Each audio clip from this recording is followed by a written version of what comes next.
이 집안에 시집 온 지 10년이 되던 해 시아버지 제사가 끝나자마자 남편이 서류를 탁 내려놓았습니다.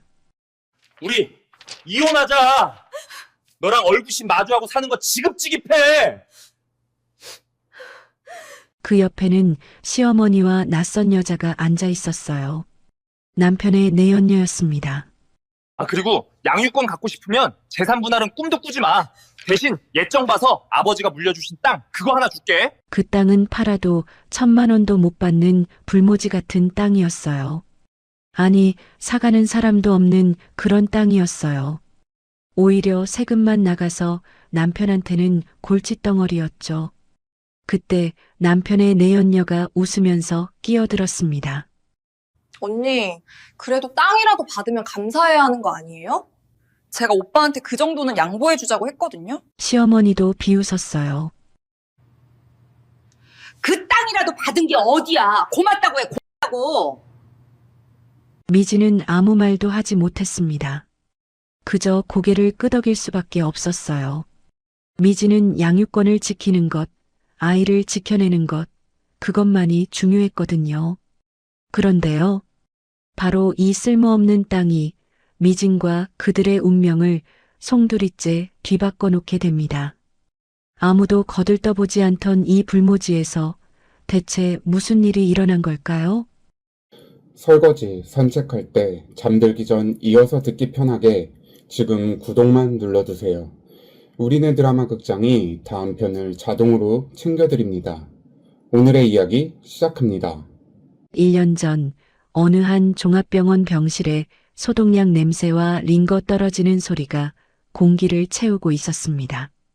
창밖으로는 늦가을 햇살이 들어왔지만 병실 안은 어딘가 서늘했습니다. 미지는 시아버지 강성만의 침대 옆에 앉아 따뜻한 물수건으로 그의 손을 닦고 있었습니다. 3년 전 시아버지의 건강이 급격히 나빠진 이후 미진에게 이 일은 익숙한 일상이 되어 있었습니다. 아버님, 물 드실래요? 성만은 힘겹게 고개를 끄덕였습니다. 미지는 물컵을 조심스럽게 건넸고 성만은 떨리는 손으로 받아 천천히 물을 삼켰습니다. 사실 미진의 하루는 새벽 5시에 시작됩니다. 딸아이 아침 식사를 준비해두고 남편 재호의 양복을 다림질하고 시어머니 오선자의 아침상을 차리고 나면 곧바로 병원으로 향해야 했습니다. 저녁이 되면 다시 집으로 돌아가 밀린 빨래와 설거지, 그리고 재호가 가져오는 회사 서류 정리까지. 잠자리에 드는 시간은 언제나 자정을 넘겼습니다. 시아버지의 간병을 도맡은 것도, 집안일 전부를 떠안은 것도, 남편의 사업을 뒤에서 챙긴 것도 모두 미진이었습니다. 하지만 누구 하나 고맙다는 말을 건네는 사람은 없었습니다. 아니, 딱 한 사람 있었습니다. 미진아. 성만이 미진의 손을 잡았습니다. 뼈만 앙상하게 남은 손이었지만 그 힘은 의외로 단단했습니다. 네, 아버님. 고맙다, 아가. 미진의 눈가가 촉촉해졌습니다. 이 병실에서, 이 집안에서 미진을 가족으로 대해주는 건 오직 시아버지뿐이었습니다. 아들도 마누라도 안 하는 걸 너가 다 해줬구나. 자식들도 안 하는 걸 너가 했어. 성만의 목소리는 가늘게 떨렸지만 한 글자 한 글자에 진심이 담겨 있었습니다. 미진은 고개를 저으며 대답했습니다. 아버님, 무슨 말씀을요? 당연히 해야 할 일인걸요. 당연한 게 어딨어. 성만은 천장을 바라보며 깊은 한숨을 내쉬었습니다. 그의 눈에도 물기가 어렸습니다. 피로 이어진 자식보다 피 한 방울 안 섞인 네가 더 소중한 자식이다, 미진아. 그 한마디에 미진은 결국 눈물을 참지 못했습니다. 입술을 꽉 깨물었지만 뺨을 타고 눈물이 흘러내렸습니다. 결혼 생활 10년 동안 들어보지 못한 말이었습니다. 성만은 힘겹게 고개를 돌려 미진을 똑바로 바라보았습니다. 흐릿해진 눈동자에 간절함이 담겨 있었습니다. 미진아, 내가 이 세상에 없을 때에 아버님, 그런 말씀 마세요. 곧 나으실 거예요. 미진이 황급히 말을 끊었지만 성만은 천천히 고개를 저었습니다. 자신의 몸 상태를 누구보다 잘 아는 사람이었습니다. 들어, 내가 항상 가지고 다니는 수첩 알지? 그거 너가 가져라. 수첩이요? 성만은 잠시 숨을 고른 뒤 말을 이었습니다. 말하는 것조차 힘겨워 보였지만 끝까지 전하려는 의지가 느껴졌습니다. 거기엔 내가 평생 모은 것들에 대한 메모가 있어. 가치가 있는 것들이야. 그걸 찾으면 내 회사 물려받지 않아도 그 이상으로 살아남을 수 있을 거다. 미지는 무슨 말인지 정확히 이해하지 못했습니다. 하지만 시아버지의 눈빛이 너무나 간절해서 고개를 끄덕일 수밖에 없었습니다. 네, 아버님. 알겠어요. 바로 그때 병실 문이 벌컥 열렸습니다. 아버지, 재호였습니다. 양복 차림에 서류 가방을 든 채 인사도 없이 침대 옆으로 다가왔습니다. 그의 눈은 아버지의 얼굴이 아니라 침대 옆 탁자 위에 놓인 서류 봉투를 향해 있었습니다. 서류에 도장만 찍어주시면 돼요. 승계 관련해서 급하게 처리해야 할 게 있어서. 미진의 표정이 굳었습니다. 아버지가 저렇게 힘들어하는데 아들이라는 사람이 할 말이 그것뿐인가. 병문안 한 번 제대로 온 적 없이 올 때마다 서류 얘기, 도장 얘기, 회사 얘기뿐이었습니다. 성만도 아들을 바라보았습니다. 그 눈에는 실망과 체념이 뒤섞여 있었습니다. 아들을 40년 가까이 키웠지만 지금 이 순간 아들의 관심은 아버지의 건강이 아니라 회사였습니다. 여보, 아버지 몸이 안 좋으신데. 미진이 조심스럽게 말을 꺼냈지만 재호는 손을 내저었습니다. 알아. 근데 이거 진짜 급해. 아버지, 여기 도장만요. 성만은 한참을 아들을 바라보다가 결국 떨리는 손으로 도장을 찍었습니다. 재호는 서류를 낚아채듯 챙기더니 시계를 확인했습니다. 나 회의 있어서 먼저 갈게. 미진아, 아버지 잘 부탁해. 그 말을 남기고 재호는 병실을 나갔습니다. 문이 닫히는 소리가 유난히 차갑게 울렸습니다. 미진은 재호가 떠난 문을 한참 바라보았습니다. 가슴 한구석이 서늘하게 식어가는 느낌이었습니다. 결혼하고 10년 저 사람에게 자신은 무엇이었을까? 아버지의 간병인? 집안일 하는 사람? 회사 서류 정리해주는 직원? 미진아.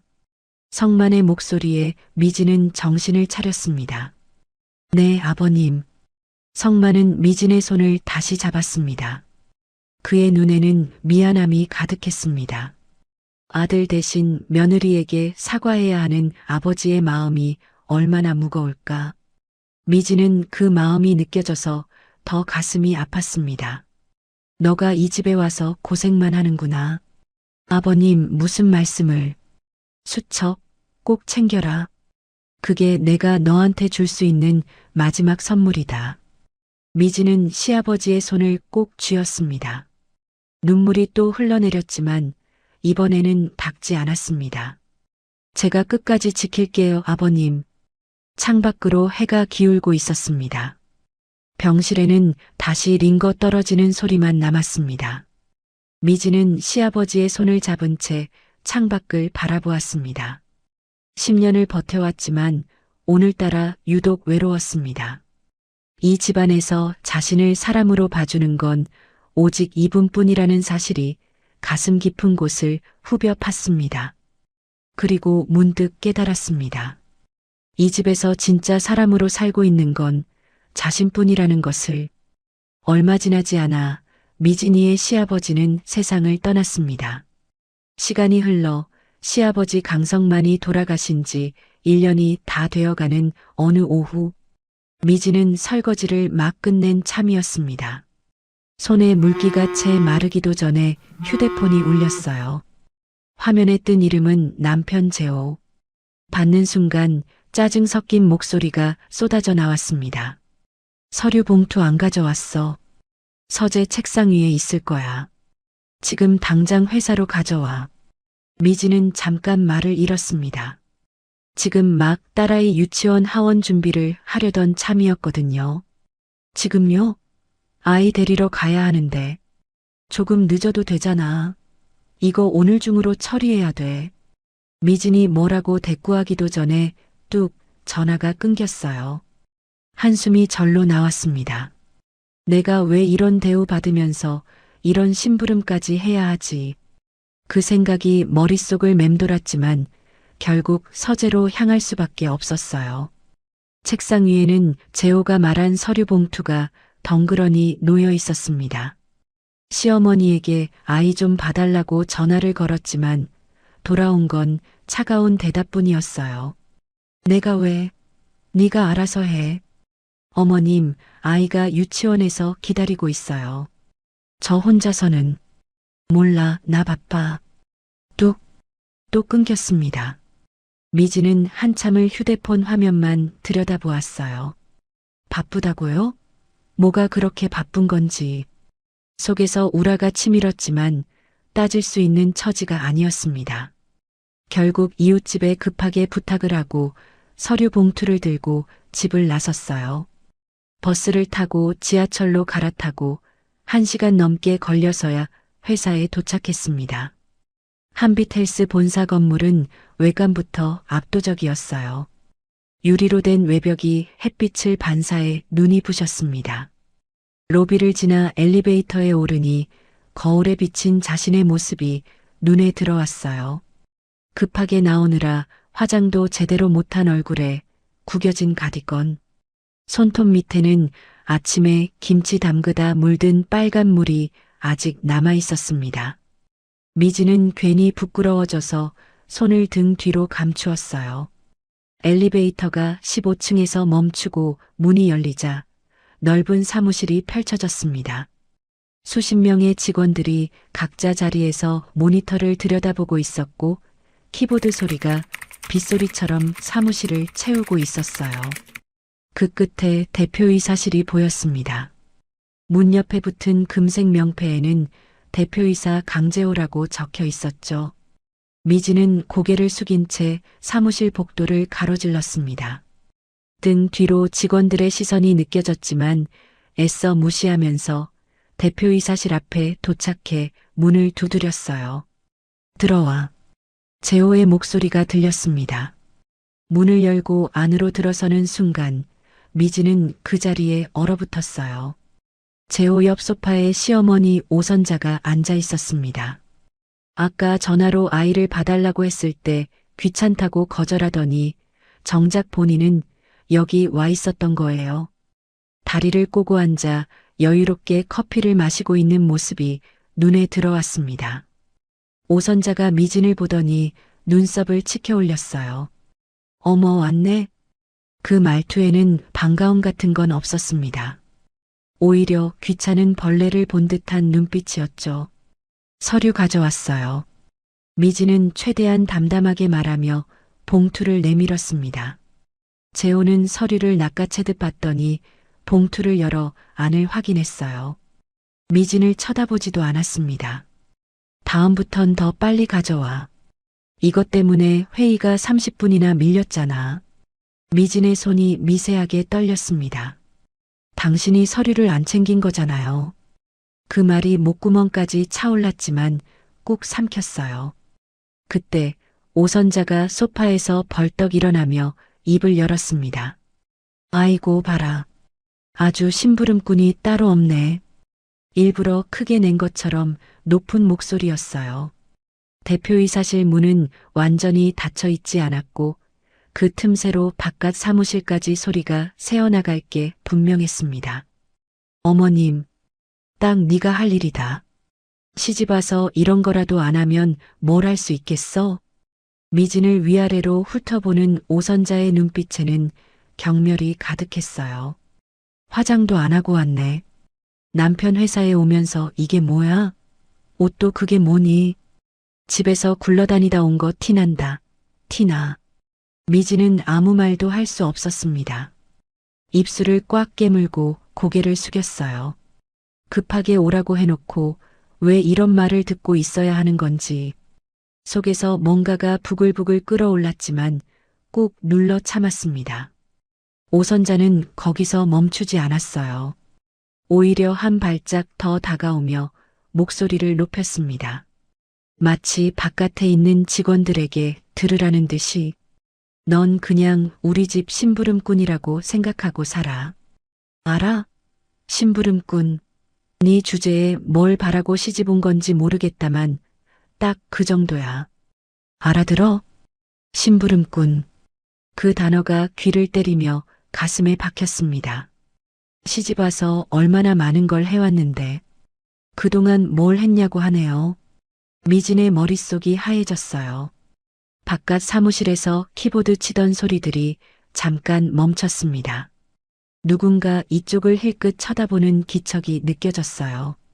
수십 명의 직원들이 지금 이 상황을 다 듣고 있을 거라는 생각에 얼굴이 화끈거렸습니다. 대표이사의 아내가 시어머니에게 심부름꾼이라고 면박을 당하고 있다는 것을 미진은 재호를 바라보았어요. 하지만 재호는 서류만 들여다보고 있었습니다. 마치 이 상황이 자기와는 상관없다는 듯이, 아니, 어쩌면 당연하다는 듯이, 네. 미진은 겨우 그 한마디를 내뱉었어요.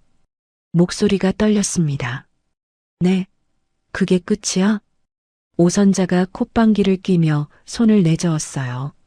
마치 파리를 쫓듯이, 왜 이렇게 꼴배기가 싫은지. 미진은 고개를 숙인 채 대표이사실을 나왔습니다. 손가락 끝이 차갑게 떨리고 있었고 눈앞이 뿌옇게 흐려졌어요. 눈물이 터지기 전에 어디론가 숨어야 했습니다. 사무실 복도를 지나가는 동안 직원들은 고개를 숙이고 있었어요. 아무도 미진을 쳐다보지 않았지만 그 침묵이 오히려 더 날카롭게 느껴졌습니다. 다들 들었다는 뜻이었어요. 다들 알면서 모른 척하고 있다는 뜻이었죠. 저 사람들 눈에 자신은 어떻게 보일까? 대표이사 부인인데 시어머니한테 심부름꾼 소리를 듣는 불쌍한 여자? 아니면 그 정도 대접받아도 싼 사람? 미진은 고개를 더 숙이며 빠른 걸음을 옮겼습니다. 엘리베이터 앞을 지나쳤어요. 저기서 기다리다가 누군가와 마주치면 끝이었습니다. 이 얼굴로는 아무도 만날 수 없었어요. 복도 끝 화장실을 향해 거의 뛰다시피 걸었습니다. 눈물이 턱 끝까지 차올라 있었어요. 제발 아무도 없기를. 화장실 문을 밀고 들어가는 순간 참아왔던 것들이 한꺼번에 무너져 내렸습니다. 화장실 문이 닫히자마자 미진은 가장 안쪽 칸으로 뛰어들어갔어요. 문을 잠그고 변기 뚜껑 위에 주저앉는 순간 참아왔던 울음이 한꺼번에 터져 나왔습니다. 어깨가 들썩거렸어요. 소리가 새어나갈까봐 손으로 입을 틀어막았지만 흐느낌을 멈출 수가 없었습니다. 목 안에서 비명 같은 것이 올라왔지만 그것마저 삼켜야 했어요. 누가 들으면 안 됐습니다. 저 바깥에는 수십 명의 직원들이 있었고 그들 중 누구도 미진의 편이 아니었으니까요. 심부름꾼, 그 말이 머릿속에서 맴돌았습니다. 시집 와서 모든 걸 다 했어요. 새벽부터 밤까지 쉬는 날 없이 일했습니다. 시아버지 병원에 매일 다녔고 시어머니 입맛에 맞춰 밥상을 차렸고 남편 양복을 다림질하고 구두를 닦았어요. 회사 서류까지 정리해주면서 아내니까 당연하다고 그렇게 생각했습니다. 누가 알아주길 바란 적은 없었어요.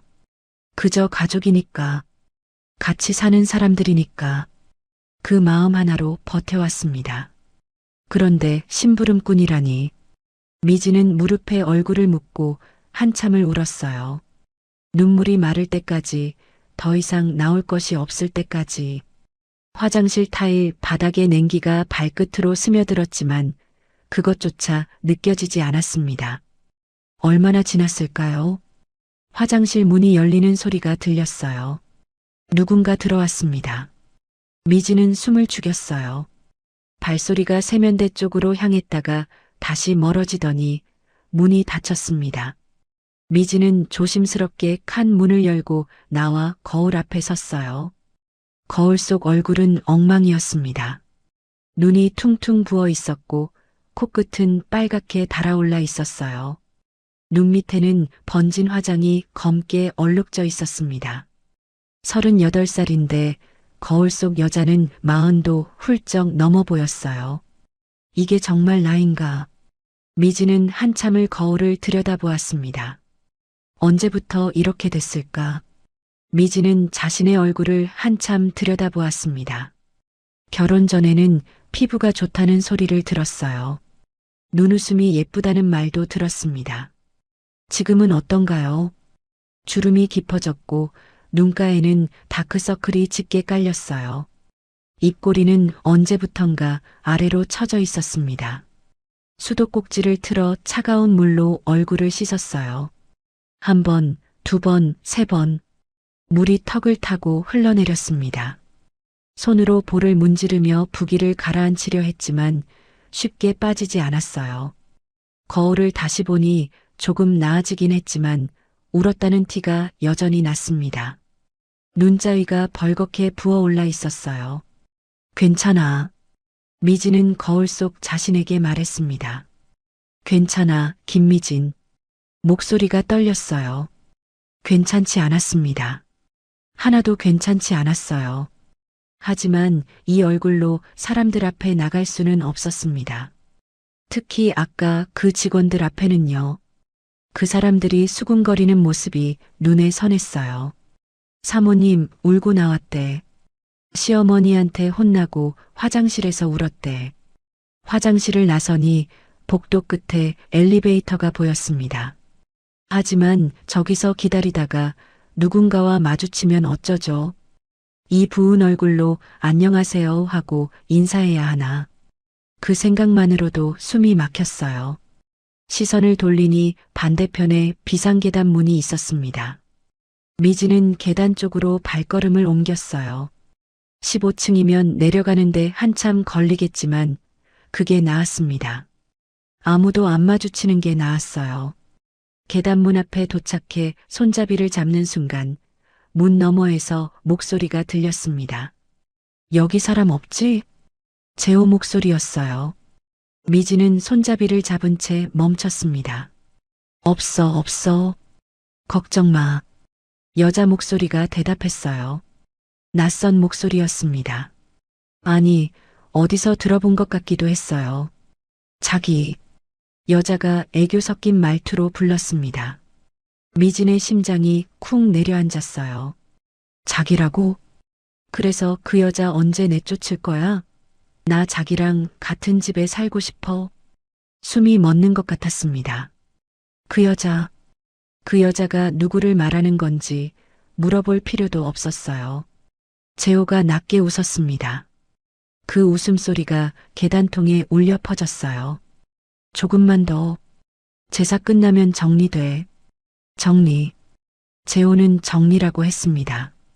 마치 오래된 물건을 버리듯 필요 없는 서류를 폐기하듯 그렇게 말했어요. 에이, 자기 맨날 조금만 더 그러잖아. 여자가 투덜거렸어요. 나 기다리는 거 싫어. 빨리. 알았지? 알았어, 수경아. 수경? 미지는 그 이름을 마음속에 새겼습니다. 한수경. 아까 대표실에서 스쳐 지나간 여직원의 얼굴이 떠올랐어요. 대표실 앞에서 서류를 들고 서 있던 사람. 미진과 눈이 마주쳤을 때 묘하게 웃던 사람. 자기가 최고야. 수경의 목소리에 재호가 또 웃었습니다. 그리고 뭔가 부스럭거리는 소리가 들렸어요. 미지는 더 이상 듣고 싶지 않았습니다. 그 순간 손잡이를 놓쳤어요. 철컥 소리가 날 뻔했습니다. 미지는 재빨리 손잡이를 다시 잡아 소리를 죽였어요. 심장이 미친 듯이 뛰었습니다. 뭐야, 무슨 소리 났어? 재호의 목소리가 들렸어요. 아니야, 바람 소리 아닐까? 신경 쓰지 마. 미진은 숨을 죽인 채 문에서 한 발짝 물러났습니다. 손끝이 얼음장처럼 차가웠고 다리가 후들거렸어요. 발소리가 계단을 내려가기 시작했습니다. 두 사람의 발자국 소리가 점점 멀어졌어요. 킬킬거리는 웃음소리도 함께. 미진은 벽에 등을 기댔습니다. 다리에 힘이 풀려서 그 자리에 주저앉을 뻔했어요. 제사 끝나면 정리된다. 그 말이 귀에 박혀 떠나지 않았습니다. 시아버지 제사가 일주일도 채 남지 않았어요. 그날이 지나면 자신은 이 집에서 쫓겨나는 걸까요? 아, 그래서였구나. 미지는 천천히 이해했어요. 시어머니가 왜 그토록 자신을 막대했는지, 남편이 왜 자신을 사람 취급하지 않았는지, 왜 심부름꾼이라고 불렀는지, 왜 직원들 앞에서 망신을 줬는지 이미 다 정해져 있었던 것입니다.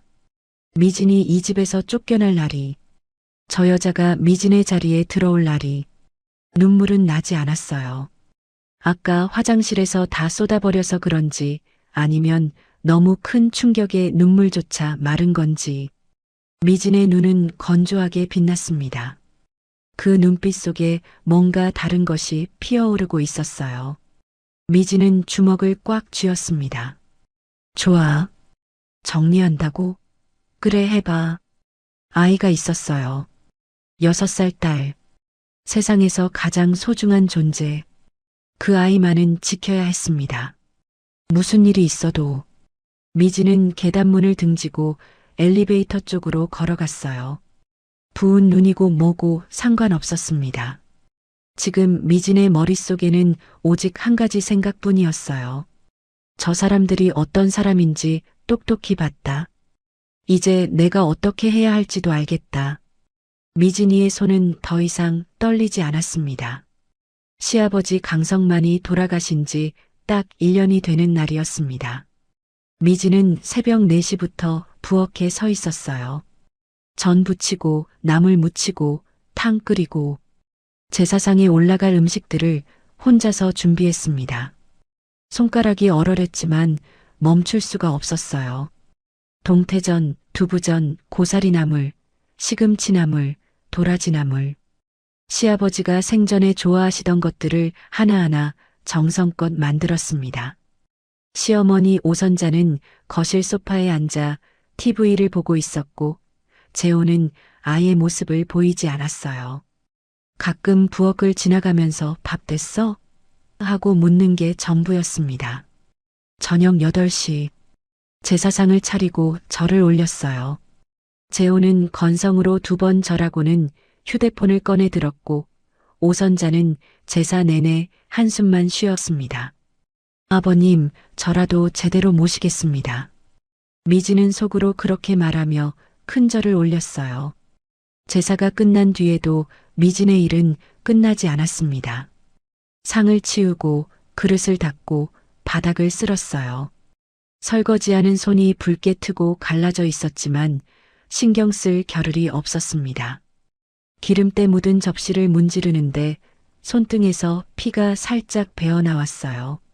아팠지만 그냥 물에 씻어내고 계속했습니다. 시아버지 제삿날인데 설거지를 대충 할 수는 없었으니까요. 마지막 접시까지 닦아서 찬장에 넣고 나니 시계는 밤 11시를 가리키고 있었어요. 새벽 4시부터 19시간 동안 쉬지 않고 움직인 셈이었습니다. 다리가 천근만근이었어요. 이제 좀 쉬어야지. 미진이 앞치마를 벗으려는 순간 거실에서 오선자의 목소리가 들렸습니다. 미진아, 이리 와봐. 무슨 일이지? 미진은 지친 몸을 이끌고 거실로 향했어요. 거실에 들어서는 순간 미진은 걸음을 멈췄습니다. 소파에 오선자와 재호가 나란히 앉아 있었어요. 그리고 그 옆에 언제 왔는지도 모르게 한수경이 앉아 있었습니다. 마치 손님처럼, 아니 이 집의 식구처럼 자연스럽게 다리를 꼬고 앉아 커피를 마시고 있었어요. 마치 자기 집인 것처럼. 미진의 심장이 쿵 내려앉았어요. 왜 저 여자가 시아버지 제삿날에 이 집에 있는 거지? 하지만 곧 깨달았습니다. 오늘이 그날이구나. 계단에서 들었던 그 말, 제사 끝나면 정리된다던 그 말이 현실이 되는 날. 앉아. 오선자가 턱짓으로 맞은편 의자를 가리켰습니다. 미지는 천천히 앉았어요. 다리가 후들거렸지만 내색하지 않으려 애썼습니다. 내 남편이 너를 하도 이뻐해서 우리가 참고 산 거야. 오선자가 입을 열었습니다. 그 목소리는 차갑기 그지없었어요. 1년 전 병실에서 시아버지가 미진의 손을 잡고 했던 말이 떠올랐습니다. 피로 이어진 자식보다 너가 더 소중한 자식이다. 그 말 때문에 시어머니가 미진을 더 미워했던 걸까요? 이제 그 사람도 없으니까 끝이야. 나가.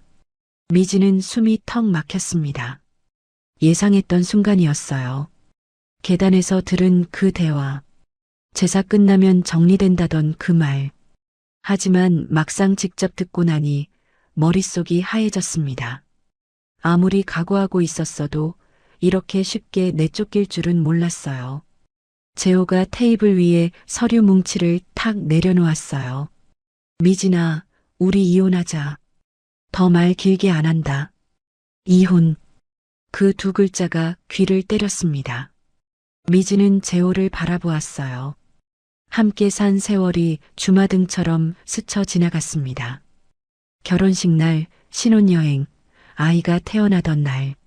그 모든 순간들이 이렇게 끝나는 거구나. 하지만 미진의 머릿속에 떠오른 건 단 하나였어요. 내 아이, 지금 이웃집에 맡겨둔 6살 내 딸. 엄마가 늦게 온다고 했더니 울먹이던 그 얼굴. 제사 끝나면 데리러 간다고 약속했는데 이제 어디로 데려가야 하는 걸까요? 아이만은. 미진은 떨리는 목소리로 말했습니다. 아이만은 제가 데려가게 해주세요. 재호와 오선자가 눈을 마주쳤어요. 뭔가 신호를 주고받는 것 같았습니다. 재호의 입꼬리가 살짝 올라갔어요. 기회를 잡았다는 표정이었습니다. 그럼 딱 하나. 재호가 말했어요. 우리 땅 하나 있지? 강원도에. 그거 가져가. 대신 돈 얘긴 꺼내지 마. 위자료도 재산 분할도 없어. 그거 하나 받는 조건으로 아이 양육권은 네가 가져. 양육비 청구 같은 것도 하지 말고. 우리 입장에선 양육권 다툼 같은 거 복잡하게 하고 싶지 않거든. 깔끔하게 끝내자. 미지는 그 말의 의미를 곱씹었어요. 땅 하나와 양육권. 다른 건 아무것도 없이. 재산 분할도 위자료도 양육비도. 냉정하게 따지면 완전히 불공평한 거래였습니다. 하지만 미진에게는 양육권이 전부였어요. 아이만 지킬 수 있다면 다른 건 상관없었습니다. 그때 수경이 끼어들었습니다. 언니, 언니라고요? 미진은 그 호칭에 온몸에 소름이 돋았어요. 그래도 땅이라도 받으면 감사한 거 아닌가요? 빈손으로 나가는 것보다는 낫잖아요. 수경이 웃으며 말했습니다. 그 웃음이 미진의 가슴을 후볐어요. 저 여자가 내 자리에 앉을 여자, 내 남편을 빼앗은 여자, 그 여자가 지금 나한테 감사하라고 말하고 있구나. 분노가 치밀어 올랐습니다. 당장이라도 소리를 지르고 싶었어요. 뺨이라도 때리고 싶었습니다. 하지만 미진은 꾹 참았어요. 아이만 지키면 돼. 다른 건 다 포기해도 아이만은. 네. 미진은 고개를 끄덕였어요. 알겠어요. 그 한마디가 입에서 나오는데 온 힘을 다해야 했습니다. 오선자가 만족스러운 표정을 지었어요. 잘 생각했어. 내일 아침까지 짐 싸서 나가. 오래 끌 것 없잖아. 세 사람이 자리에서 일어나 안방으로 들어갔습니다. 문이 닫혔어요. 하지만 완전히 닫히지는 않았는지 안에서 나누는 대화가 흘러나왔습니다. 그 땅 팔아도 1,000만 원도 못 받을걸? 오선자의 비웃는 목소리였어요. 세금만 나오지. 불모지야, 불모지. 우리 아들이 어떻게 그걸 줄 생각을 했어? 아, 그래요? 전 또 땅이라길래 비싼 땅인 줄 알았는데. 수경이 까르르 웃었습니다. 역시 우리 오빠 사업하는 사람이라 돈 계산은 빠르네요. 미지는 거실에 홀로 앉아 그 대화를 들었어요. 불모지 1,000만 원도 못 받는 땅. 그걸 주면서 양육권을 넘긴 거구나. 저 사람들 눈에는 아주 똑똑한 거래였겠죠. 쓸모없는 땅 하나 던져주고 재산 분할이라는 골치 아픈 일을 피한 셈이니까요. 하지만 미지는 분하지 않았어요. 아니, 분했지만 상관없었습니다. 아이만 지킬 수 있다면 그깟 재산 분할 따위, 위자료 따위 얼마든지 포기할 수 있었어요. 저 사람들과 질질 끌며 양육권 다툼을 벌이느니 차라리 깔끔하게 끝내는 게 나았습니다. 법정에서 싸우다 보면 아이가 상처받을 테니까요. 엄마 아빠가 서로 싸우는 모습을 아이에게 보여주고 싶지 않았어요. 미지는 테이블 위에 놓인 이혼 서류를 내려다보았어요. 저 사람들은 내가 아직도 바보인 줄 알겠지. 땅 하나 받고 꼬리 내린 불쌍한 여자라고 생각하겠지. 고개를 들었습니다. 안방 쪽에서 여전히 웃음소리가 흘러나왔어요. 세 사람이 함께 웃고 있었습니다. 마치 무슨 축제라도 되는 것처럼. 그래, 바보처럼 보여도 좋아. 지금은 그게 나아. 미지는 서류를 집어들고 자리에서 일어났습니다. 부엌 쪽을 잠깐 돌아보았어요. 아까 정성껏 만든 제사 음식들, 시아버지가 좋아하시던 것들, 그분이 살아계셨다면 이런 일은 없었을 텐데. 아버님, 저 잘 살아볼게요. 미지는 속으로 인사를 하고 자기 방으로 향했습니다. 그리고 다짐했습니다. 언젠가는 너희들 후회하게 해줄게, 반드시. 자정이 넘은 시각이었습니다. 미지는 방 안에서 짐을 싸고 있었어요. 캐리어 하나, 보스턴백 하나.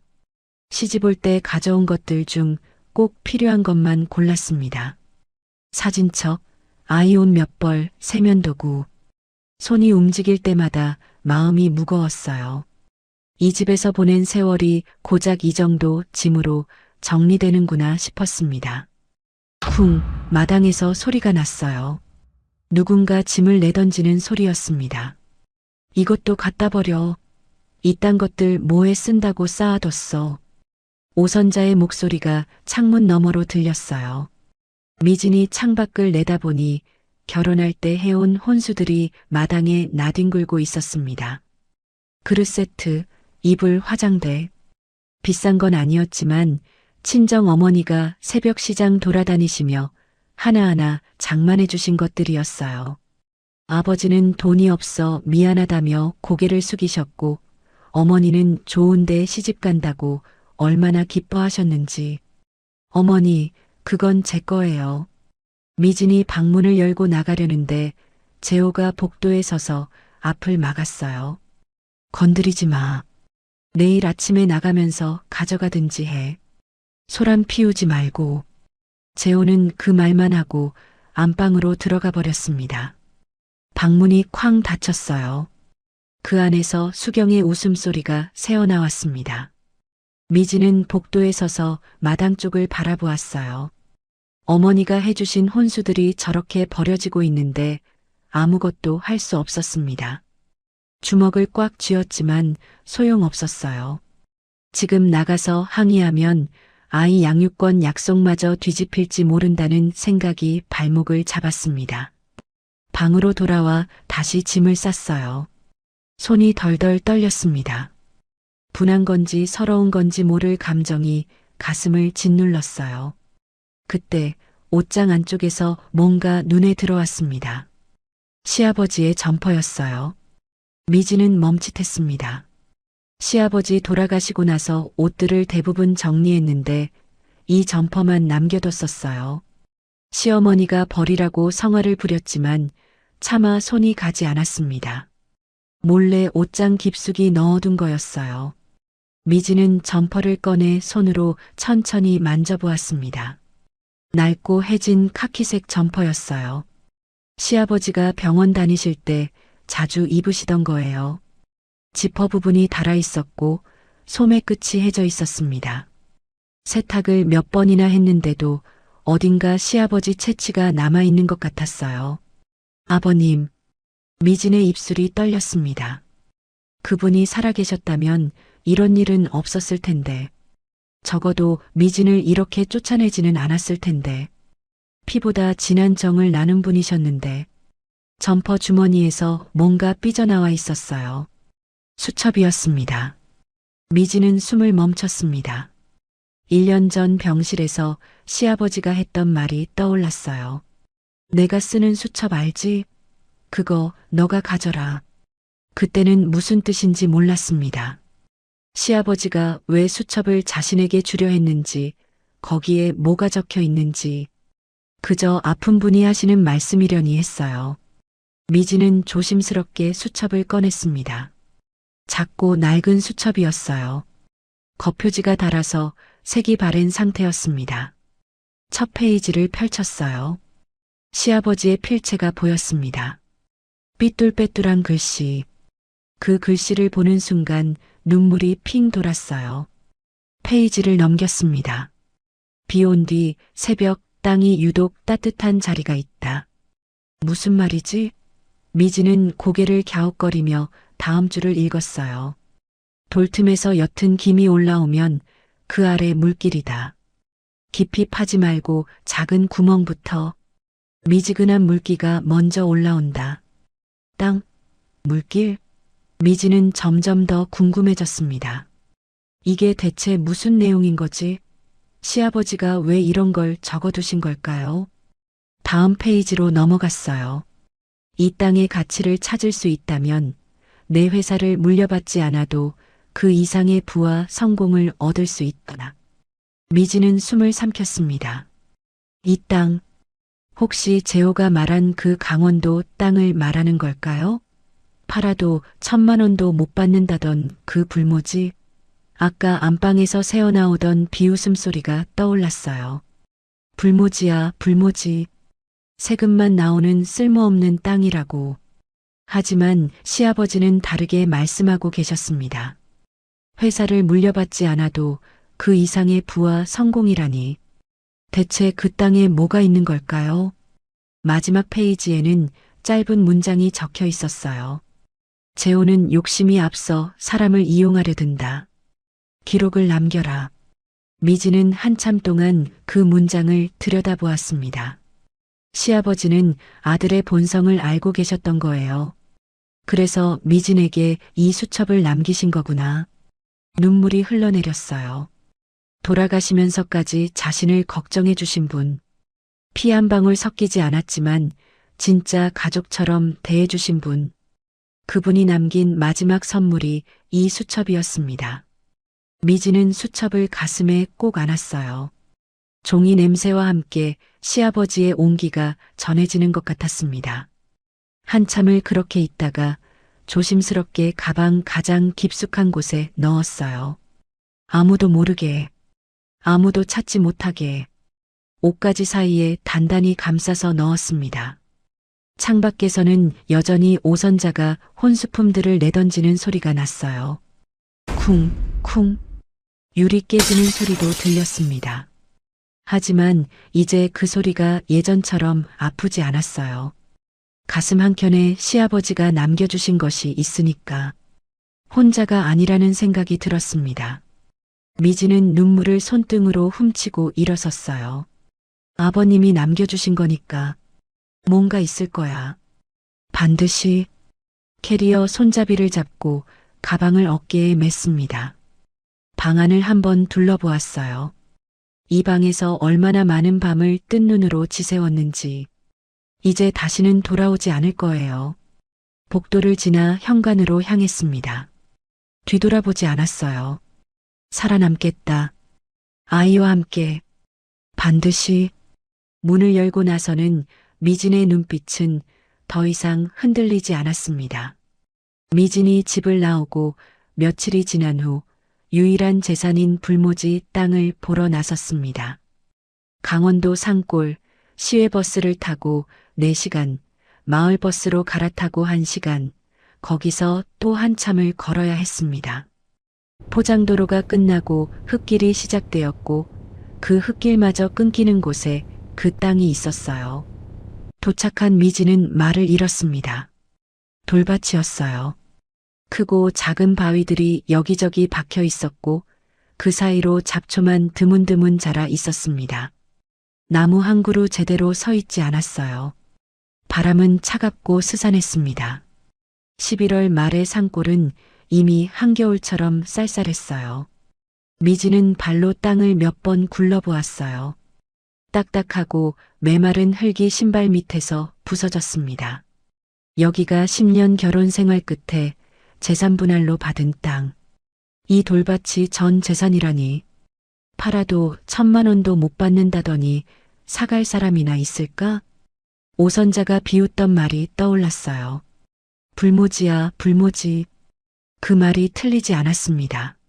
아니, 오히려 1,000만 원도 비싼 것 같았어요. 누가 이런 땅을 사겠어요. 이러니 이 땅을 줬구나 싶었죠. 6살 딸은 이웃 마을 민박집에 맡겨두고 왔습니다. 아이에게 이런 모습을 보여줄 수 없었어요. 엄마가 막막해하는 모습을, 엄마가 무너지는 모습을. 미지는 그 자리에 쪼그려 앉았습니다. 바람이 뺨을 스쳤어요. 차가웠습니다. 여기서 뭘 하지? 서울로 돌아갈까? 하지만 서울에는 갈 곳이 없었어요. 친정 부모님은 몇 년 전 돌아가셨고 친구들에게 손 벌리기도 민망했습니다. 가방에서 수첩을 꺼냈습니다. 시아버지가 남긴 그 수첩. 이 땅의 가치를 찾을 수 있다면 내 회사를 물려받지 않아도 그 이상의 부와 성공을 얻을 수 있거나. 미지는 그 문장을 몇 번이고 읽었어요. 대체 이 땅에 무슨 가치가 있다는 걸까요? 어디를 봐도 돌과 잡초뿐인데. 페이지를 넘겼습니다. 비 온 뒤 새벽 땅이 유독 따뜻한 자리가 있다. 따뜻한 자리. 미지는 고개를 들어 주변을 둘러보았어요. 이 차가운 돌밭에 따뜻한 자리가 있다고. 그날부터 미지는 땅을 파기 시작했습니다. 수첩에 적힌 대로 했어요. 비가 온 다음 날 새벽 맨손으로 땅을 만져보았습니다. 돌틈마다 손을 넣어 온기를 찾았어요. 하지만 어디를 만져도 차갑기만 했습니다. 이틀이 지나고 사흘이 지났어요. 손이 트고 갈라졌습니다. 손톱 밑에 흙이 들어가 골랐어요. 무릎이 까져서 바지에 피가 배었고 허리가 끊어질 것 같았습니다. 밤에는 민박집으로 돌아가 딸아이를 안고 잤어요. 아이의 체온이 유일한 위안이었습니다. 나흘째 되던 날, 아침부터 비가 내렸어요. 미지는 우산도 없이 땅을 파다가 결국 삽을 내려놓고 울었습니다. 아버님, 대체 뭘 찾으라는 거예요? 여기엔 아무것도 없어요. 포기하고 싶었어요. 차라리 이 땅을 싸게라도 팔고 그 돈으로 서울 외곽에 작은 방이라도 구할까? 그런 생각이 들었습니다. 수첩을 다시 펼쳤어요. 빗물에 젖어 글씨가 번졌습니다. 돌틈에서 옅은 김이 올라오면 그 아래가 바로 물길이다. 김. 미지는 그 단어에 시선이 멈췄어요. 김이 올라온다고? 언제? 어디서? 그동안은 낮에만 땅을 팠는데 혹시 시간대가 다른 걸까요? 5째 날 새벽이었습니다. 밤새 비가 내렸어요. 새벽녘에 비가 그치고 미지는 잠을 설친 채 땅으로 나갔습니다. 새벽 4시. 아직 어둑어둑한 시간이었어요. 차가운 공기가 폐를 찔렀습니다. 손전등 하나의 의지에 돌밭을 걸었어요. 마지막이다. 오늘도 못 찾으면 포기하자. 미지는 그렇게 마음먹었습니다. 무작정 걸었어요. 돌밭 이곳저곳을 헤매며 땅을 만져보았습니다. 차갑고 차갑고 또 차갑고 손이 얼얼해질 때쯤 어느 지점에서 손이 멈췄어요. 덜 차가웠습니다. 미지는 숨을 멈추고 그 자리에 손을 댔어요. 분명히 다른 곳보다 따뜻했습니다. 미세하게 하지만 확실하게. 심장이 두근거렸어요. 수첩을 다시 꺼내 읽었습니다. 깊이 파지 말고 작은 구멍부터. 미지근한 물기가 먼저 올라온다. 미지는 삽을 들었어요. 작게 조심히. 수첩에 적힌 대로 작은 구멍부터 팠습니다. 흙을 한 삽, 두 삽 걷어냈어요. 손끝에 뭔가 스며드는 느낌이 들었습니다. 물기였어요. 차갑지 않은, 추운 날씨에 어울리지 않는 미지근한 물기. 미지는 손을 멈추고 구멍 안을 들여다보았어요. 흙 사이로 물이 조금씩 스며 나오고 있었습니다.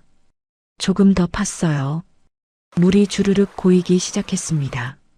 구멍 안에서 옅은 김이 피어올랐어요.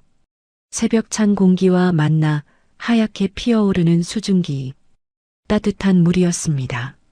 미지는 떨리는 손으로 물에 손가락을 담갔어요. 미지근한 온기가 손끝을 감쌌습니다. 목욕탕 물 같은 온도였어요. 아니, 그보다 조금 더 따뜻했습니다. 나흘 동안 차가운 흙을 파헤치던 손이 녹아드는 것 같았어요. 온천수. 그 순간 미지는 무릎이 풀려 그 자리에 주저앉았습니다. 입을 손으로 틀어막았어요. 울음이 터져 나왔습니다. 멈출 수가 없었어요. 어깨가 들썩거렸습니다. 기쁜 건지 억울한 건지 모를 감정이 한꺼번에 쏟아졌어요. 시아버지가 남긴 수첩. 그 안에 적힌 이상한 문장들. 이게 이런 뜻이었구나. 이 땅 아래 온천수가 있다는 걸 시아버지는 알고 계셨던 거예요. 시아버지는 재호가 이 땅을 미진에게 버리듯이 줄 거란 걸 아셨던 걸까요? 재호는 그것도 모르고 쓰레기 땅이라며 넘겼고, 살 수 있겠다. 미진은 흐느끼며 중얼거렸어요. 진짜로 살 수 있겠다, 아이랑 같이.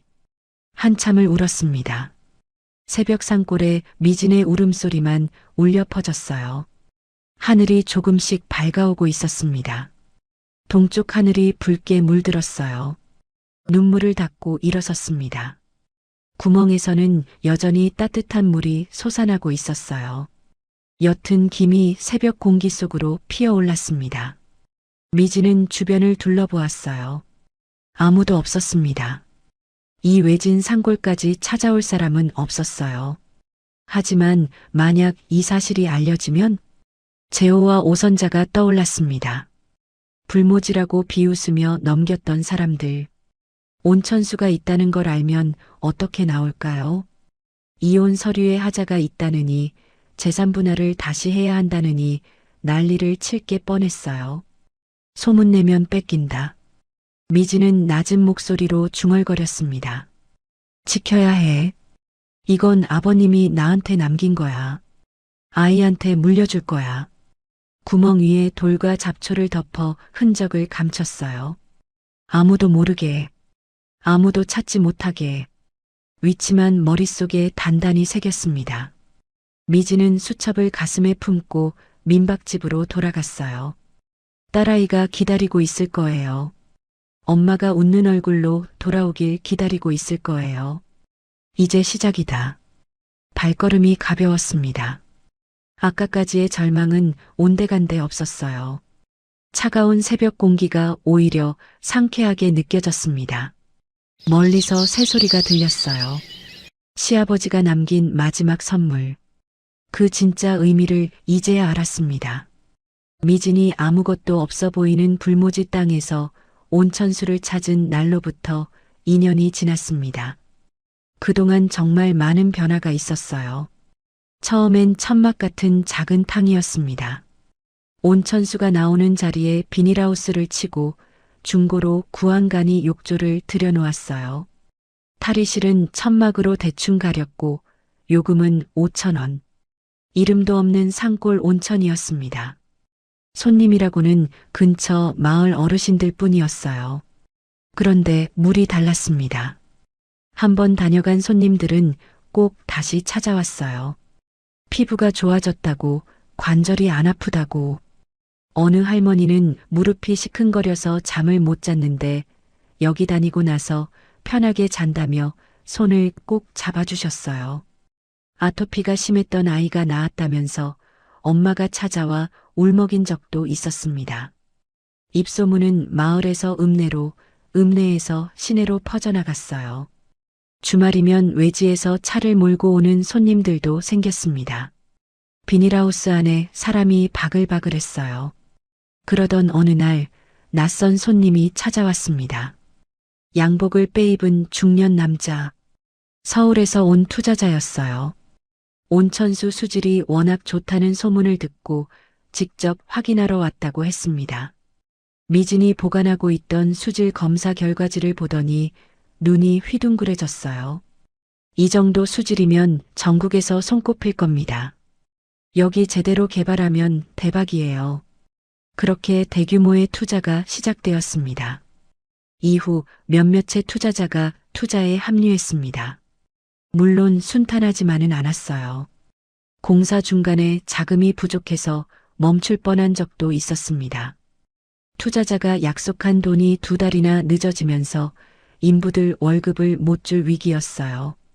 이러다 공사판이 아예 멈추겠다 싶어 밤잠을 설쳤습니다. 결국 미진은 민박집 아주머니에게 무릎까지 꿇고 생활비로 쓸 돈을 빌렸어요. 그 달은 미진과 딸이 라면으로 끼니를 때웠습니다. 아이에게 미안해서 몰래 눈물을 흘렸어요. 인허가 문제로 공사가 석 달이나 중단된 적도 있었습니다. 서류가 미비하다며 군청에서 허가를 보류했어요. 매일 관청을 찾아가 사정하고 서류를 다시 만들고 또 찾아가고 담당 공무원 얼굴을 얼마나 봤는지 얼굴을 외울 지경이었어요. 그 석 달 동안 미진은 잠도 제대로 자지 못했습니다. 건설업체가 부도나서 공사가 중단된 적도 있었어요. 새 업체를 구하느라 발품을 팔아야 했습니다. 사기꾼한테 당할 뻔한 적도 있었고 자재비 떼먹으려는 업자와 싸운 적도 있었어요. 그래도 포기하지 않았습니다. 힘들 때마다 딸아이 얼굴을 떠올렸습니다. 어느덧 8살이 된 아이는 학교에 다니기 시작했어요. 엄마가 새벽에 나가고 밤늦게 돌아와도 투정 한번 부리지 않았습니다. 엄마 힘내라고 쪽지를 써서 가방에 넣어주는 아이. 그 쪽지 하나가 미진을 버티게 했어요. 그렇게 2년이 흘렀습니다. 그리고 드디어 오늘 온천 리조트 그랜드 오픈 날이었어요. 미진은 로비 한가운데 서서 주변을 천천히 둘러보았습니다. 넓은 주차장에는 셔틀버스 2대가 대기하고 있었어요. 버스 옆면에는 청산 온천 리조트라는 글씨가 선명했습니다. 로비는 높은 천장에 통유리 창으로 되어 있어서 바깥 풍경이 한눈에 들어왔어요. 원목으로 꾸민 인테리어가 따뜻한 느낌을 주었습니다. 로비 너머로 노천탕이 보였어요. 바위를 자연스럽게 배치한 탕에서 김이 모락모락 피어올랐습니다. 숙소동 4채가 산 중턱을 따라 예쁘게 자리 잡고 있었고 산책로가 숙소들을 연결하고 있었어요. 청산 온천 리조트. 로비 위에 걸린 간판을 올려다보았습니다. 2년 전 돌밭이었던 그 땅이 이렇게 변했어요. 천막 비닐하우스에서 시작한 곳이 5성급 리조트가 되었습니다. 믿기지 않았어요. 대표님, 직원들 모였습니다. 매니저가 다가와 말했어요. 미진은 고개를 끄덕이고 직원들 앞으로 걸어갔습니다. 수십 명의 직원이 로비에 모여 있었어요. 대부분 근처 마을 분들이었습니다. 온천탕 청소하시는 아주머니, 식당에서 밥하시는 할머니, 시설 관리하시는 아저씨, 동네 청년들. 서울에서 데려온 사람은 한 명도 없었어요. 오늘부터 저희 리조트가 정식으로 문을 엽니다. 미진이 입을 열었습니다. 손님께는 예의를 다해주세요. 그리고 마을 분들께는 늘 감사한 마음을 잊지 말아주세요. 저희가 여기 자리 잡을 수 있었던 건 마을 분들 덕분이에요. 직원들이 고개를 끄덕였어요. 열심히 하겠습니다. 대표님, 대표님. 그 호칭이 아직도 어색했습니다. 2년 전까지만 해도 심부름꾼 소리를 듣던 사람이었는데 직원들이 각자 자리로 흩어지고 미지는 로비 한쪽 소파에 앉았어요. 가방에서 낡은 수첩을 꺼냈습니다. 시아버지가 남긴 그 수첩. 페이지를 넘기다가 한 문장에서 멈췄어요. 재호는 욕심이 앞서 사람을 이용하려 든다. 기록을 남겨라. 기록을 남겨라. 미지는 주머니에서 휴대폰을 꺼내 녹음 앱을 확인했습니다. 잘 작동하는지 테스트해 보았어요. 녹음 버튼을 누르니 빨간 불이 들어왔습니다. 언젠가 쓸 일이 있을 거야. 시아버지는 아들의 본성을 알고 계셨어요. 그래서 이 문장을 남긴 거겠죠. 미지는 수첩을 덮고 가방에 넣었습니다. 창밖으로 노천탕이 보였어요. 옅은 김이 피어오르는 모습이 평화로웠습니다. 저 물속에 2년간의 땀과 눈물이 녹아 있어요. 미지는 창문에 비친 자신의 모습을 바라보았습니다. 2년 전과 달라진 게 있었어요. 눈빛이었습니다. 예전에는 늘 눈치를 보고 고개를 숙이고 목소리를 낮추던 사람이었어요. 지금은 달랐습니다. 똑바로 앞을 보고 자기 목소리로 말하고 스스로 결정을 내리는 사람이 되었어요. 계약서를 검토하고 일정을 조율하고 직원들을 이끄는 대표. 심부름꾼이 아니라 대표. 미지는 조용히 미소 지었습니다. 이제는 내가 지킨다. 이 리조트도 딸아이도 나 자신도. 휴대폰에 메시지가 왔어요. 학교에서 보낸 알림이었습니다. 딸아이가 그린 그림이 상을 받았다는 내용이었어요. 우리 가족이라는 제목의 그림. 엄마와 딸 둘이 손잡고 웃는 모습이래요. 미지는 그 메시지를 한참 바라보았습니다. 눈가가 촉촉해졌어요. 잘했어, 우리 딸. 엄마도 잘할게. 더 열심히 할게. 창밖에서 첫 손님을 태운 셔틀버스가 도착했습니다. 직원들이 분주히 움직이기 시작했어요. 새로운 시작이었습니다. 비슷한 시기 한빛헬스 본사 재호의 얼굴에는 그늘이 짙게 드리워져 있었습니다. 회사가 위기였어요. 건강식품 원료 표기 문제로 식약처 조사를 받게 되었고 주요 거래처들이 하나둘 계약을 끊기 시작했습니다. 주가는 연일 떨어지고 언론에서는 한빛헬스 원료 조작 의혹이라는 기사가 쏟아졌어요. 어떻게 할 거야, 재호야? 오선자가 다급하게 물었습니다. 누군가한테 책임을 넘겨야 해요. 안 그러면 대표인 제가 다 뒤집어 쓰게 생겼어요. 재호가 이마를 짚으며 말했어요. 누구한테? 미진이요. 오선자의 눈이 번쩍 떠졌습니다. 미진이? 걔한테 어떻게? 미진이 이름으로 된 서류가 몇 개 있어요. 결혼하고 나서 회사 일 도울 때 만들어둔 거. 그걸 잘 활용해서 서류 몇 개만 꾸미면 미진이한테 다 덮어 씌울 수 있어요. 수경이 옆에서 끼어들었어요. 그거 좋은 생각인데요, 오빠. 어차피 그 여자 지금 어딘가에서 거지처럼 살고 있을 거예요. 돈 좀 쥐어주고 도장 하나 받아오면 끝이에요. 오선자가 고개를 끄덕였습니다. 그래, 그럼 얼른 불러라. 재호는 휴대폰을 들어 미진에게 전화를 걸었어요. 신호음이 몇 번 울린 뒤 미진의 목소리가 들렸습니다. 여보세요. 미진아, 나야. 회사 건으로 잠깐 만나자. 네 도움이 필요해. 잠깐 침묵이 흘렀어요.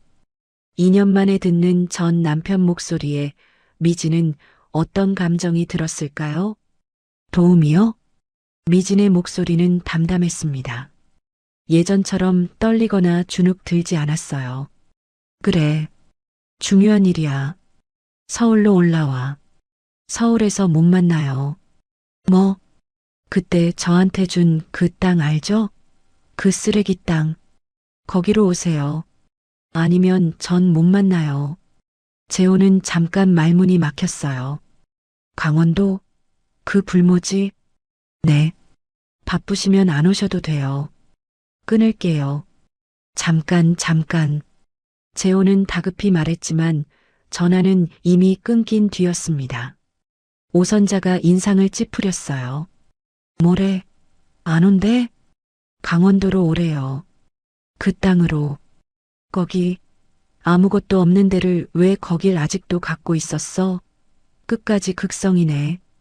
오선자가 혀를 찼습니다. 수경이 가볍게 웃었어요. 뭐 좋잖아요. 가서 도장만 받아오면 끝인데. 드라이브 삼아 다녀오죠. 산골에서 찌들어 사는 그 여자 꼴도 볼 겸. 재호는 잠시 생각하다가 고개를 끄덕였어요. 그래, 가자. 어차피 미진이 서류 없으면 안 되니까. 다음 날 아침, 검은색 세단이 서울을 출발했습니다. 재호가 운전하고 조수석에는 수경, 뒷좌석에는 오선자가 앉았어요. 고속도로를 타고 강원도로 향하는 동안 세 사람은 편하게 수다를 떨었습니다. 산골에서 어떻게 살고 있을까? 움막이라도 짓고 있으려나? 오선자가 비웃듯 말했어요. 그러게요. 돈도 없이 내쫓겼는데 아마 완전 거지꼴이 됐을걸요. 애는 어떻게 키우고 있는지. 수경이 맞장구 쳤습니다. 우리 오는 줄 알면 얼마나 떨고 있을까. 2년 만에 전 남편이 찾아오니까요. 재호도 여유로운 표정이었어요. 그 여자 원래 눈치 보는 스타일이잖아. 한번 눌러주면 고분고분 도장 찍을 거야. 오선자가 창밖을 바라보며 콧방귀를 뀌었습니다. 그러게. 강원도 산골까지 가서 뭐라고 산다고. 차라리 서울 와서 허드렛 일이라도 하지. 즉, 미진이 어떤 꼴이 되어 있든 자신들에게 필요한 건 도장 하나뿐이니까요. 그것만 받으면 책임을 떠넘길 수 있어요. 세 사람은 내심 기대하고 있었습니다. 초라하게 변한 미진의 모습을, 돌밭에서 찌들어 사는 전처의 비참한 꼴을, 그걸 보면서 속으로 비웃을 생각이었어요. 내비게이션이 목적지에 가까워지고 있다고 알렸습니다. 거의 다 왔네. 재호가 창밖을 바라보았어요. 산길이 계속되고 있었습니다. 예상대로 돌밭과 잡초가 보였어요. 봐, 역시 불모지잖아. 변한 게 없네. 오선자가 만족스럽게 말했습니다. 그런데 다음 커브를 도는 순간 세 사람은 동시에 입을 다물었어요. 깔끔하게 닦인 도로가 나오고 도로 주변은 아늑하면서도 편안한 마음이 절로 생기는 나무들이 심어져 있었어요. 그렇게 도로를 지나다 보니 넓은 주차장이 펼쳐졌습니다. 셔틀버스 2대가 대기하고 있었고 고급 세단 여러 대가 주차되어 있었어요. 뭐야 이게. 재호가 중얼거렸습니다. 주차장 너머로 거대한 건물이 보였어요. 통유리로 된 로비, 원목 외벽, 산 중턱을 따라 이어진 건물들. 노천탕에서 피어오르는 하얀 김.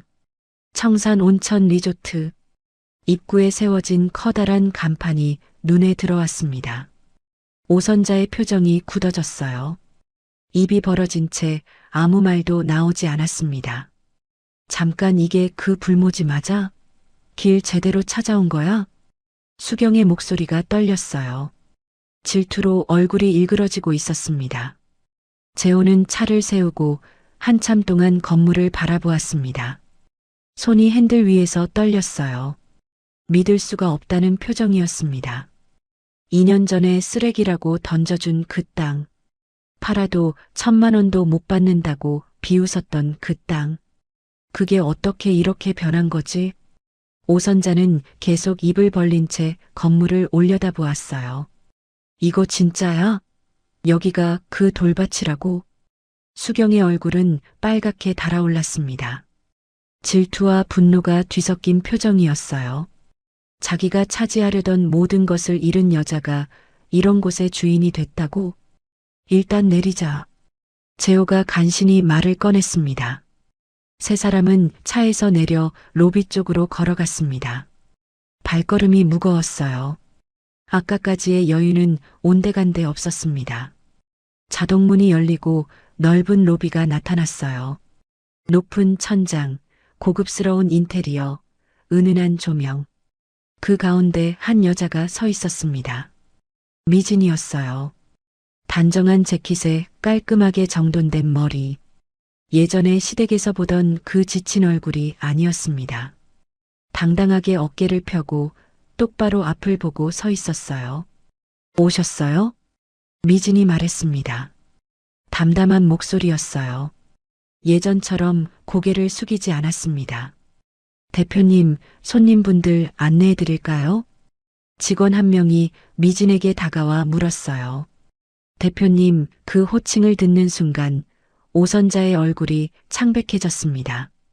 재호는 입술을 깨물었고 수경은 이를 악물었어요. 아, 괜찮아요.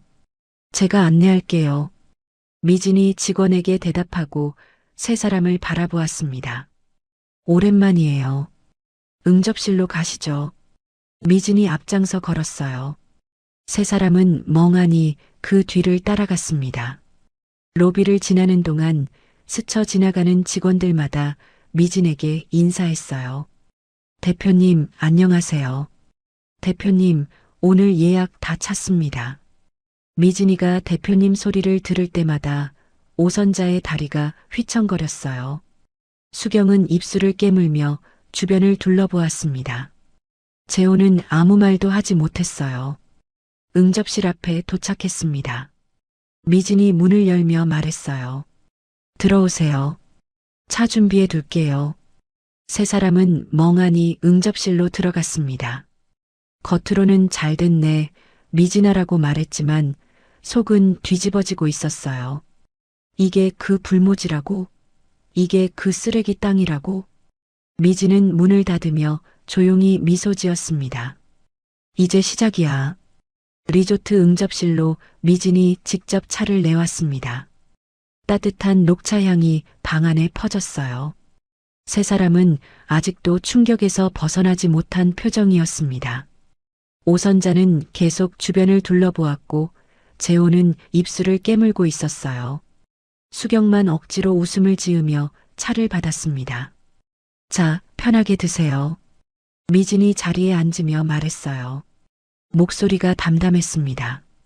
재호가 먼저 본론을 꺼냈습니다. 미진아, 상황이 좀 복잡해졌어. 회사에 문제가 생겼어. 무슨 문제요? 원료 표기건으로 조사를 받게 됐어. 근데 그게 네 이름으로 된 서류가 몇 개 있거든. 미진은 고개를 살짝 갸웃거렸어요. 제 이름이요? 오선자가 끼어들었습니다. 서류 봉투를 탁 테이블 위에 올려놓았어요. 회사 일 좀 도와라. 네 이름만 빌리면 돼. 여기 도장만 찍으면 끝이야. 미진은 서류를 천천히 집어들어 페이지를 넘기며 살폈어요. 이거 제가 책임지는 내용인가요? 미진이 조심스럽게 물었습니다. 일부러 순한 표정을 지었어요. 수경이 입꼬리를 올리며 말했어요. 에이, 언니. 그냥 도장 하나인데요. 책임은 대표인 제 남편이 지죠. 걱정하지 마세요. 그래도 혹시 문제가 생기면. 문제 안 생겨. 도장만 찍어. 네가 뭘 알아. 그냥 시키는 대로 해. 재호가 짧게 말했습니다. 미진은 잠시 침묵했어요. 그리고 천천히 입을 열었습니다. 그러니까 이 서류에 제가 도장을 찍으면 제 이름으로 책임이 넘어간다는 거죠? 오선자가 짜증스럽게 말했어요. 아이고, 답답해. 그냥 찍으라면 찍어. 네가 우리한테 진 신세가 얼만데. 이 정도는 해줘야지. 책임은 재호가 다 진다잖아. 도장만 찍는 거지. 대표는 나잖아.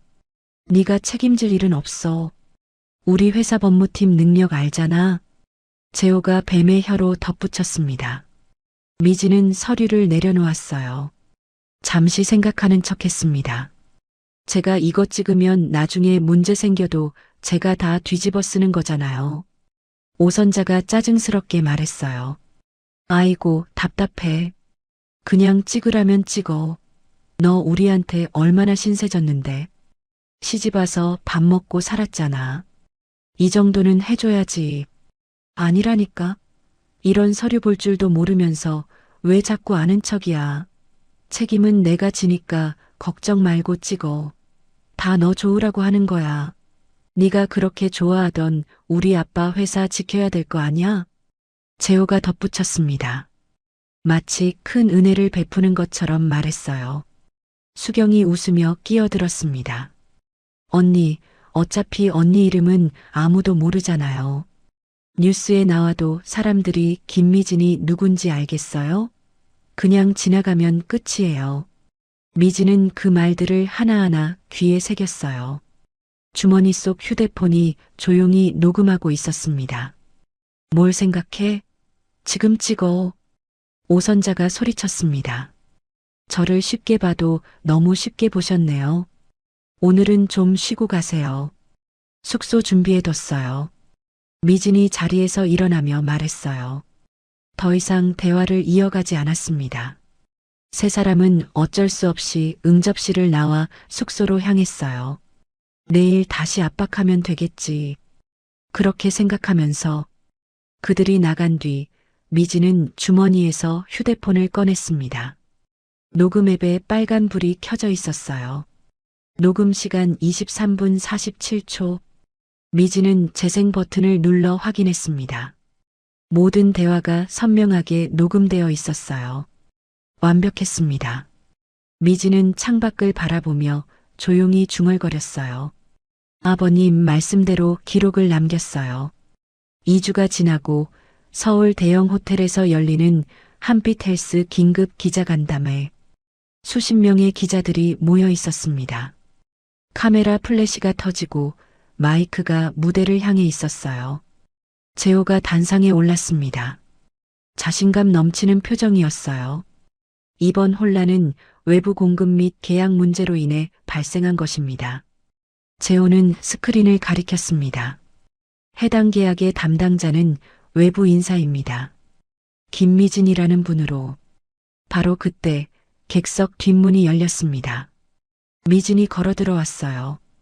단정한 정장 차림, 당당한 걸음. 예전에 그 주눅든 모습은 어디에도 없었습니다. 오선자가 미진을 보더니 인상을 찌푸렸어요. 기자들 앞이라 참고 있었지만 입꼬리가 실룩거렸습니다. 저 여자가 바로 김미진입니다. 재호가 미진을 가리키며 말했어요. 원래 저희 집안일을 돕던 사람인데 회사 서류 처리를 맡겼다가 이런 일이. 오선자가 끼어들었습니다. 마이크를 빼앗듯 잡았어요.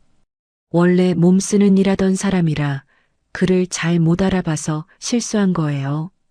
저희도 피해자입니다. 기자들 사이에서 웅성거림이 일었어요. 미진은 묵묵히 앞으로 걸어갔습니다. 잠깐만요.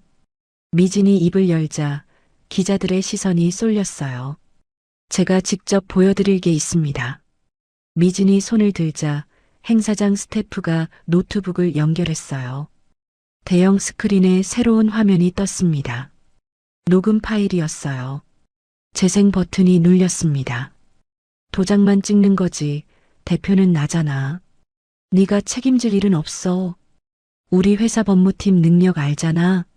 재호의 목소리가 행사장에 울려 퍼졌어요. 책임은 대표인 제 남편이 지죠. 걱정하지 마세요.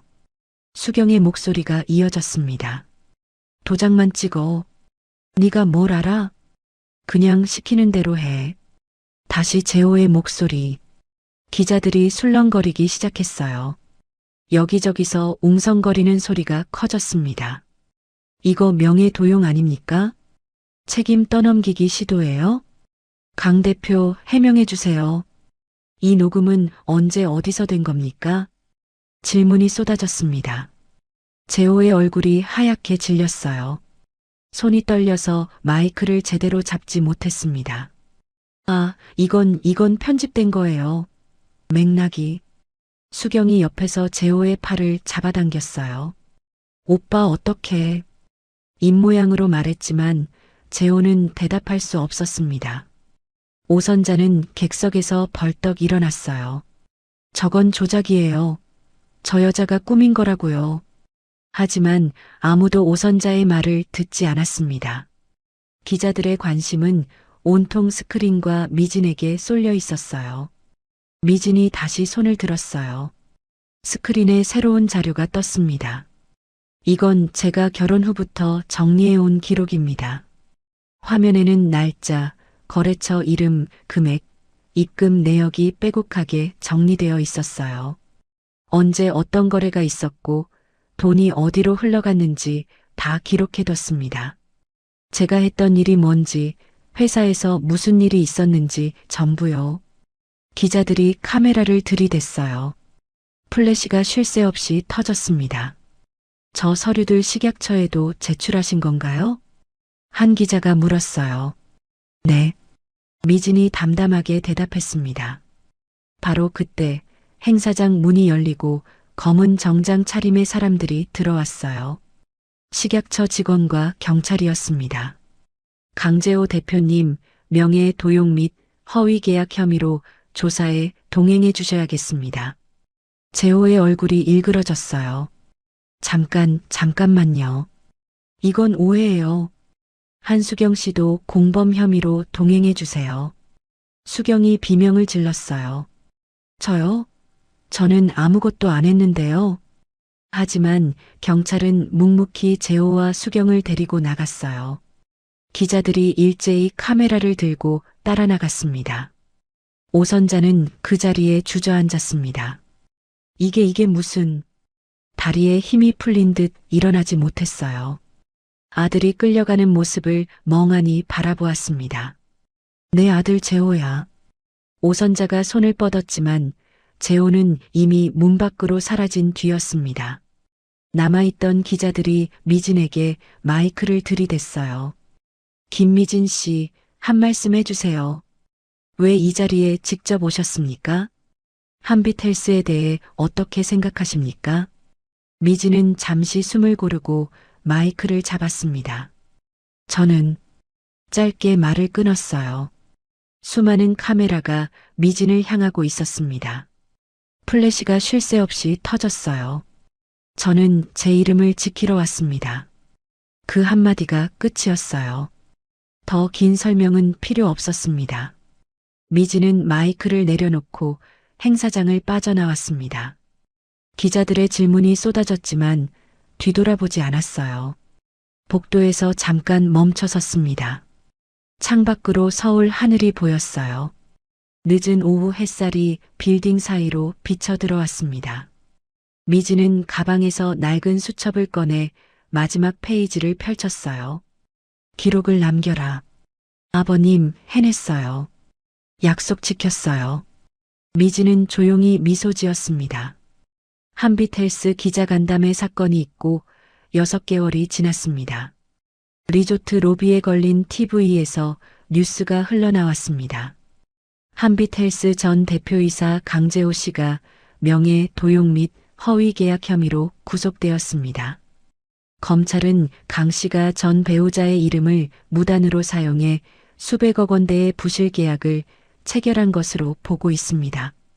한편 공범으로 지목된 한수경 씨도 함께 기소되어 미진은 리모컨을 들어 TV를 껐어요.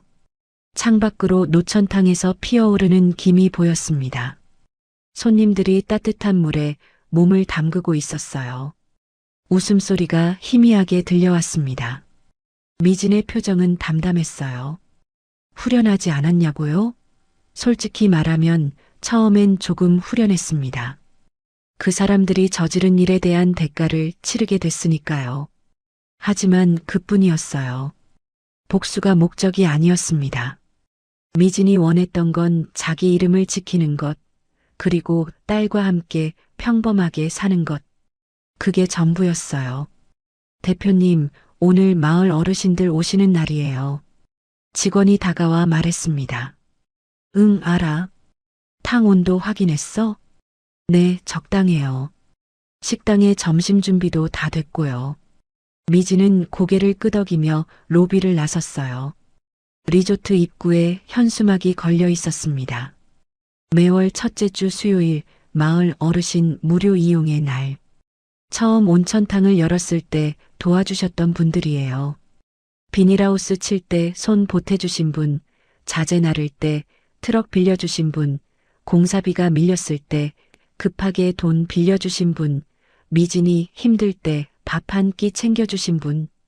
그분들 덕분에 여기까지 올 수 있었습니다. 이건 사업 전략이 아니었어요. 진심으로 감사하는 마음이었습니다. 미진아. 마을 할머니 한 분이 손을 흔들며 다가왔어요. 아이고, 대표님이라고 불러야 하는데 자꾸 미진아 하게 돼. 버릇이 안 고쳐지네. 괜찮아요, 할머니. 저는 미진이가 더 좋아요. 미진이 웃으며 할머니 손을 잡았습니다. 거칠고 투박한 손이었지만 따뜻했어요. 오늘 탕 물 좋아. 어제 비 와서 그런가 물이 더 부드러워. 그래요? 천천히 들어가세요. 점심도 드시고 가시고요. 오늘 된장찌개 끓였어요. 아이고, 된장찌개까지. 호강이다, 호강이야. 어르신들이 한 분 한 분 들어오셨어요. 미진은 일일이 인사를 드렸습니다. 처음 이 마을에 왔을 때 돌밭 앞에서 절망하던 미진을 구해준 분들이에요. 이분들이 미진의 새 가족이었습니다. 오후가 되었습니다. 미진은 사무실에서 서류를 검토하고 있었어요. 다음 달 예약 현황, 직원 급여 명세서, 시설 점검 일정. 예전에는 남편 회사 서류나 정리해주던 사람이었는데 이제는 자기 회사를 운영하고 있었습니다. 그때 직원이 급하게 들어왔어요. 대표님, 저기 손님이 오셨는데요. 누구? 그게 오선자라는 분이요.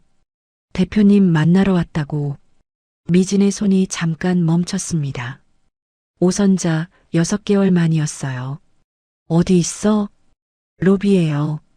미진은 서류를 내려놓고 자리에서 일어났습니다. 로비로 나가니 오선자가 서 있었어요. 6개월 전과 완전히 달라진 모습이었습니다. 머리는 흐트러져 있었고 얼굴에는 주름이 깊게 패어 있었어요. 옷도 예전처럼 깔끔하지 않았습니다. 명품 가방 대신 낡은 손가방을 들고 있었어요. 아들이 구속되고 며느리도 기소되고 회사는 망했으니까요. 주변 사람들은 하나둘 떠나갔을 거예요. 돈이 없으면 친구도 없는 게 세상이니까. 오선자가 미진을 보았습니다. 예전 같으면 당장 소리를 질렀을 거예요. 이게 다 너 때문이야. 하면서. 하지만 지금 오선자는 입을 열지 못했습니다. 목이 막힌 것처럼. 로비를 지나가던 직원이 미진에게 인사했어요. 대표님, 3층 청소 다 끝났어요. 수고했어요. 또 다른 직원이 다가왔습니다. 대표님, 내일 단체 손님 버스 시간 확인했어요. 고마워요. 수고해요. 대표님, 그 호칭을 들을 때마다 오선자의 눈이 흔들렸어요. 2년 전 자기가 심부름꾼이라고 불렀던 여자가 지금은 이 큰 리조트의 대표였습니다. 오선자가 떨리는 목소리로 입을 열었어요. 미진아. 미진은 오선자를 바라보았습니다. 표정은 담담했어요. 분노도 원망도 슬픔도 없었습니다. 네, 어머님. 미진이 조용히 말했어요. 오선자의 눈에 잠깐 희망 같은 게 스쳤습니다. 어머님이라고 불렀으니까.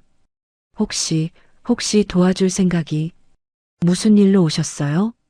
미진의 목소리는 차갑지 않았지만 따뜻하지도 않았어요. 그냥 담담했습니다. 오선자가 입술을 달싹거렸어요. 뭔가 말하려는 것 같았습니다.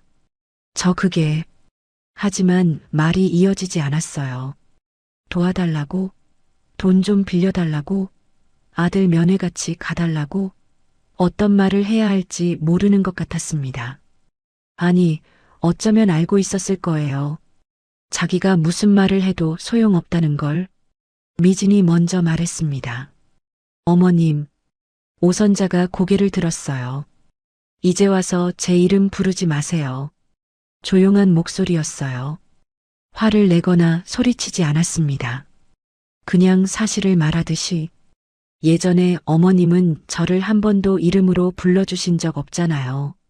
심부름꾼 그렇게 부르셨잖아요. 오선자의 얼굴이 창백해졌어요. 이제 와서 미진아, 미진아 하지 마세요. 저한테는 그럴 자격이 없으세요. 미진은 한 발짝 뒤로 물러났습니다. 돌아가세요. 저는 더 이상 그 집 사람이 아니에요. 어머님이라고 불러드리는 것도 오늘이 마지막이에요.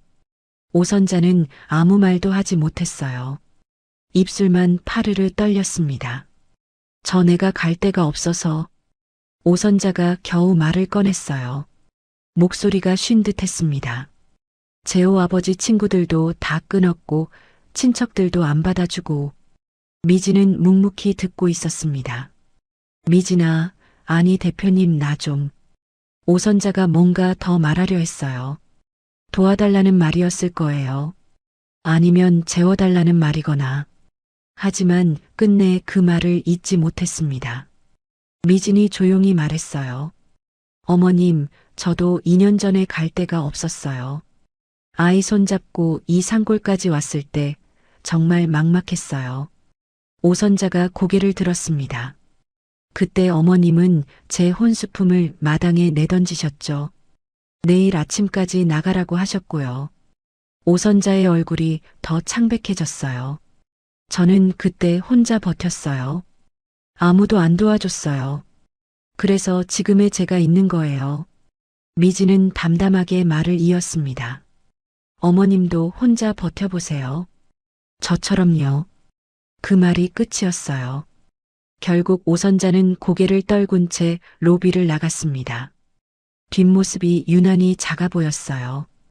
2년 전 미진에게 큰 소리치던 그 당당한 모습은 어디에도 없었습니다. 미진은 그 뒷모습을 한참 바라보다가 창밖으로 시선을 돌렸어요. 노천탕에서 김이 피어오르고 있었습니다. 며칠 후, 산 중턱의 작은 묘지. 미진은 시아버지 강성만의 묘 앞에 서 있었어요. 딸아이와 함께 묘비 앞에 꽃을 놓고 미진은 가방에서 낡은 수첩을 꺼냈습니다. 아버님, 미진이 조용히 말했어요. 약속 지켰어요. 아버님이 남겨주신 수첩 잘 썼어요. 바람이 불었습니다. 나뭇잎이 살랑살랑 흔들렸어요. 그 땅에서 온천수를 찾았어요. 아버님 말씀대로요. 그리고 기록도 남겼어요. 아버님 말씀대로. 미진은 수첩을 묘비 앞에 조심스럽게 올려놓았습니다. 이제 이건 아버님께 돌려드릴게요.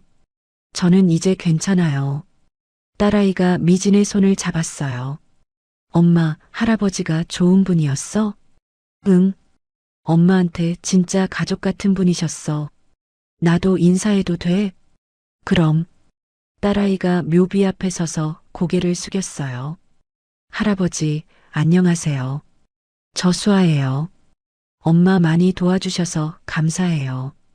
미진의 눈가가 촉촉해졌습니다. 아버님, 저 이제 잘 살 거예요. 아버님, 손녀랑 같이요. 바람이 한 번 더 불었어요. 마치 대답하듯이 미진은 딸의 손을 잡고 산을 내려왔습니다.